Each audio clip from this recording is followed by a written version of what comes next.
Today, with this executive order, you will authorize the current Secretary of Defense and the current Department of Defense to once again embrace this great lineage and once again be named the Secretary of War and the Department of War. So this is something we thought long and hard about. We've been talking about it for months, Pete and I, and Dan came. I think it's a much more appropriate name, especially in light of where the world is right now. We have the strongest military in the world. We have the greatest equipment in the world. We have the greatest manufacturers of equipment by far. There's nobody to even compete. And you see that with this and so many other things. The Patriots are the best. Every element of the military, we make the best by far. We should have won every war. We could have won every war, but we really chose to be very politically correct or wokey. It's an honor to sign this, and we will do that right now.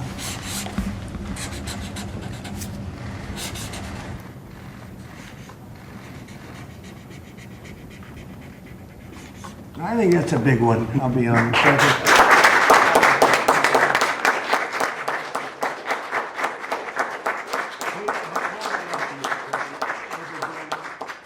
That's a big one. We're fools. No, we have the strongest military, and I think that indicates we have the strongest military.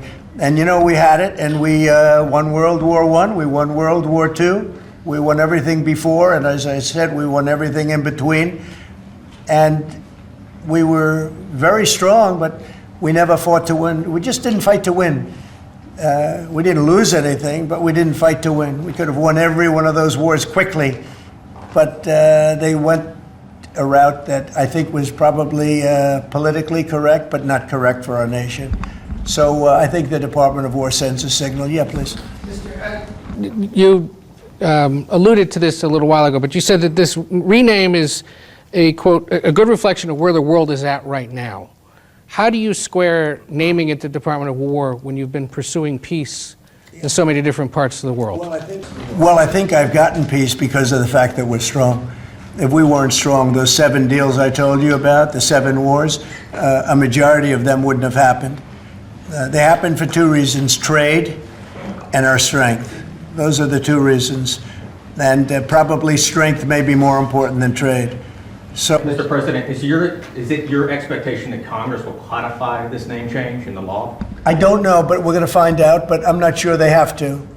We're signing an executive order today, but we're going to find out. We're going to see. If they do, we're going with it, and we're going with it very strongly. There's a question as to whether or not they have to, but we'll put it before Congress.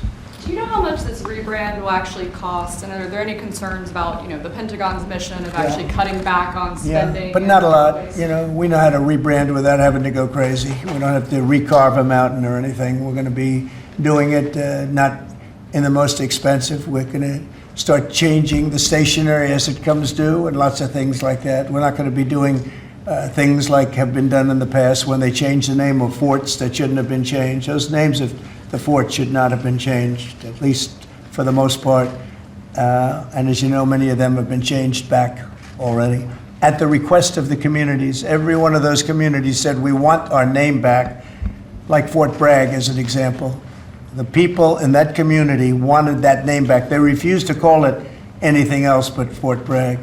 So we're not going to be spending very much money on that. We don't have to recarve a mountain or anything. We're going to be doing it not in the most expensive. We're going to start changing the stationery as it comes due and lots of things like that. And then this is a very important change because it's an attitude, and we know how to win. We've been winning, and we're going to win like you've never seen. Wait till these factories start to open up that are being built all over the country. You're going to see things happen in this country that nobody expects. We have over $17 trillion in investment coming into the country. We never did anything even remotely close to that. Mr. President, is it your expectation that Congress will codify this name change in the law?